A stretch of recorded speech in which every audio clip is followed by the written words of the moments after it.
Africa's most active volcano has erupted.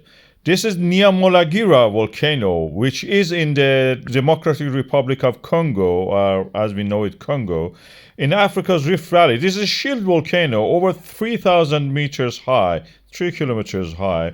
That's from the sea level, of course, with a very big lava pool and a crater which is bigger than that even. It can take more. And when in the past it has erupted, it has blocked the roads and caused, death and damage to the nearby town of Goma.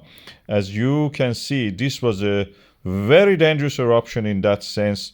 It's one of the most active volcanoes in the Africa. When it erupts over the last 100 years, people, have to move out of its way. This is the last eruption, as you can see here. It has crossed the road. It's almost burning with a sulfur flame. It's kind of blue, like what we see in the Indonesia, in one of those volcanoes, exotic volcanoes.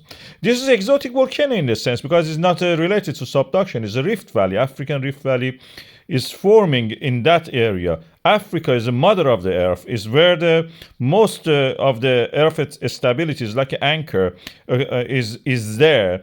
And then in the eastern part of it, this rift valley is forming is a normal fault area where the pulling apart of the crust of the earth, lithosphere, has created practically cracks in the ground.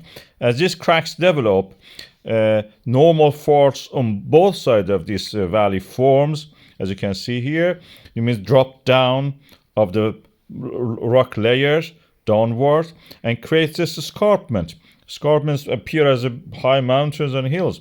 In the middle of this rift valley, we will have volcanoes, and that is where we have this beautiful volcano, dangerous in a way. You saw the escarpment there.